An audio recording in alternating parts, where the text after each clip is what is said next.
Nave.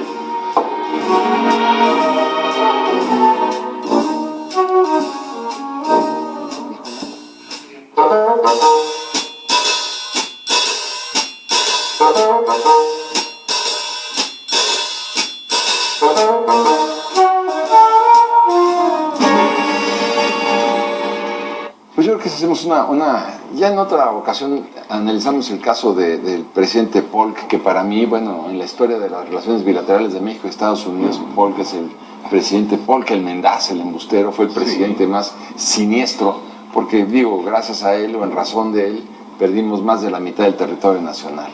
Pero una idea alimentada antes desde la batalla de San Jacinto, cuando toman prisionero a Santana y lo llevan a Washington y habla con el presidente Jackson, si no me equivoco, y ya manifiesta una actitud colonialista y depredadora sobre nuestro territorio, ¿no? Por eso, pero el punto no es pensar, es que eran bien malos y entonces vinieron por... No. Responden a su política exterior, responden a lo que ellos creen que es lo que más les conviene, porque también plantear siempre este asunto de son los malos de la película y entonces nosotros, los pobres mexicanos, ¿cómo hemos sufrido? Hemos sufrido porque hemos querido en muchos momentos y por malas decisiones de nuestra política frente a Estados Unidos. Y porque además siempre esperamos, así como el perrito feliz, ladrando así, a que llegue el amo a Estados Unidos, para entonces sí, que nos eche un hueso. Pues no. Que nos resuelva la vida, sí. Y lo dijiste, Benito, ninguno de los presidentes de Estados Unidos ha sido amigo de México, y ninguno de los presidentes de aquí a que se acabe el mundo va a ser amigo de México. Siempre procurarán buscar lo que más les convenga a ellos. Si en algún momento dado coinciden los intereses, como en la Segunda Guerra Mundial, en que necesitaban acercarse a nosotros bajo la idea de la famosa buena vecindad, lo van a hacer, pero en cuanto terminen esas circunstancias van a volver a ejercer su política. Ahora, lo que pasa es que también es distinto, son épocas distintas. Por ejemplo, la época de la diplomacia del dólar, o la época del gran garrote, del big stick de Teddy Roosevelt, bueno, pues ya...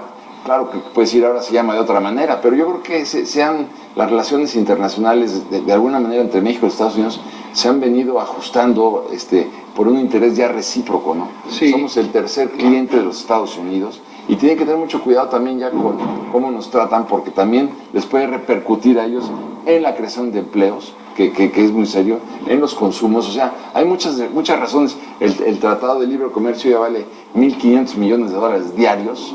Wow. O sea, diarios.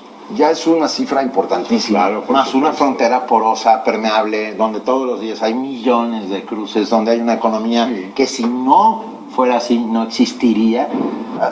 Poner el muro, este famoso muro del que está pensando este personaje, ni siquiera voy a decir su nombre porque me avergüenza, es un dueño de casinos y de hoteles. Yo ya lo dije. O sea,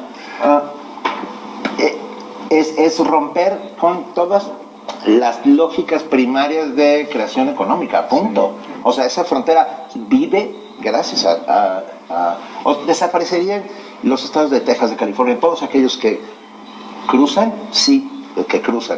que tienen vecindad inmediata con México. Si se hace un muro como lo pretende. Pero hasta eso es absurdo. Híjole. No, eso es absurdo. Ese muro, en teoría, se llevaría a su construcción 36 años. Bueno, acuérdate también que se negaron a ratificar el tratado de McLean Ocampo en los Estados Unidos. Sí. O sea, eso que las garras, cuidado, porque en ese momento podían haber dicho, va, claro, con alguna... Pero no les convenía, Francisco, es igual como la dilación de la anexión de Texas. ¿Quién sabe? No les convenía, eran unas servidumbres maravillosas de paso. Bueno, sí, pero ya yo creo que no les convenía en términos de su conflicto interno. Claro. No en tanto la riqueza, digamos, frente al mundo o lo que podían haber obtenido de México. Pero te digo, al final... ¿Qué fue lo que prevaleció en el Tratado de McLean Ocampo? No un rollo de, no le podemos hacer esto a los mexicanos. ¿Cómo nos vamos a quedar con el mismo de Tehuantepec a perpetuidad? Ni Dios lo quiera, regrésaselos, no aceptes el tratado.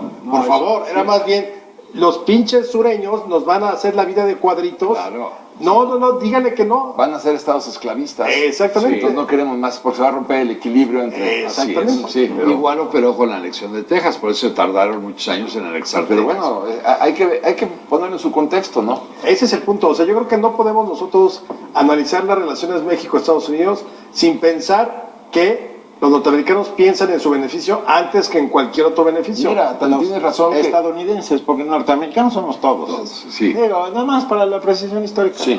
Porque luego suena... Nosotros también somos estadounidenses. Sí, Sí. pero estadounidenses mexicanos. Ya más largo, ¿verdad?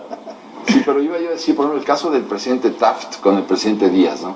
Cuando se reúnen en 1908. En el 9, octubre del 9. Octubre del 9, sí. Entrevista, sí, pero bueno, la de Krillman fue en el 8, sí. Cuando se reúnen ya en la frontera, bueno, pues ahí es clara también la intervención del presidente Taft, porque se da cuenta que está hablando con un anciano.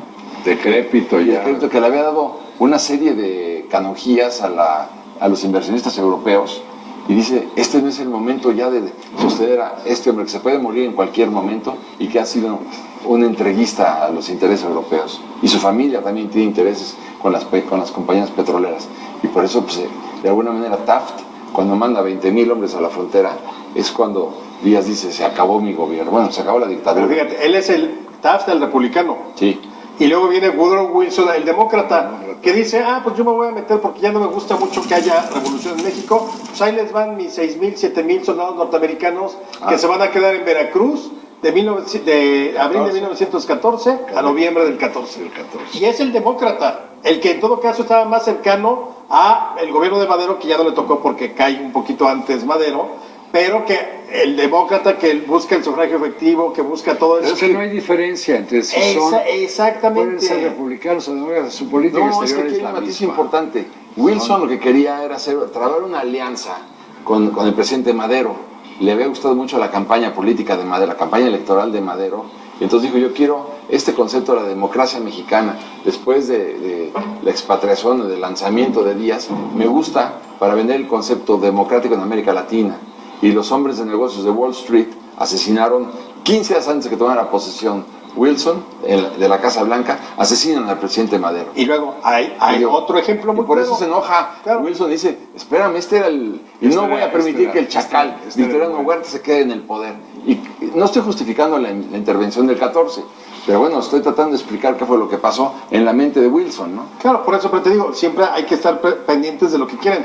Igual, Wilson estuvo coqueteando con Villa y con Carranza hasta que vio quién o en quién se inclinaba la balanza, que era Carranza. Pero le coqueteó mucho a Pancho Villa, muchísimo, a lo largo de 1914 y hasta octubre del 15, que es cuando le otorga el reconocimiento a Carranza. Sí. Y entonces sí, ya no le importó Villa y, es que era Mexican Curious, y entonces, sí, llévenlo a filmar y el gran héroe. Ya de eso valió. Es que un fenómeno recurrente en la política exterior de los Estados Unidos es la creación de sus propios Frankenstein.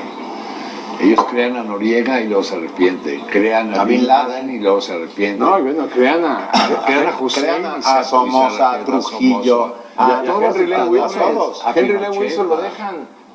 Sí, hay que ver nada más los comunicados que hacía este salvaje en relación al gobierno de Madero. Sí. Me quedé pensando en las dos grandes embajadas de los Estados Unidos en América Latina, que no fueron sus embajadas oficiales puestas en las capitales ¿no? Sino la ITT y la United Fruit, Sí, ¿no? claro. Esas dos compañías que al lado del Departamento de Estado tumban presidentes, tiran, cambian gente, matan, secuestran, organizan azonadas, golpes de Estado. Claro. O sea, Estados Unidos hizo lo que quiso en América Latina. Lo que quiso. Lo que quiso en el momento en que quiso, no tanto porque, insisto, nuevamente, no porque, quiero ser el buen vecino y que viva el panamericanismo, no. A ver.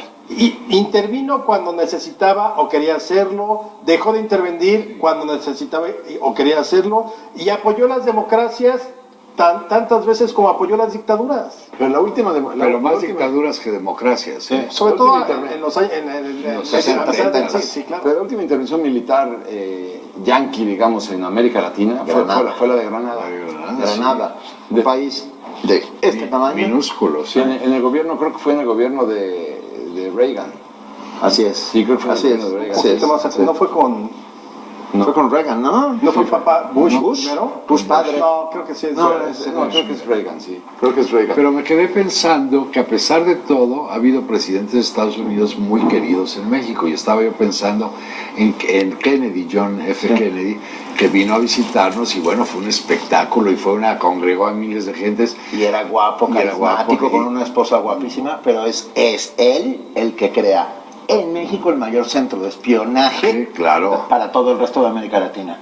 México ¿Y se por qué convierte... viene? Porque está en conflicto con Cuba, se está dirimiendo la guerra de los misiles y a él le convenía tener el Por apoyo de supuesto. Pero también crea la Alianza para el Progreso, Sí.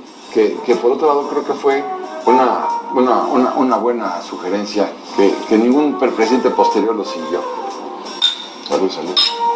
Salud por.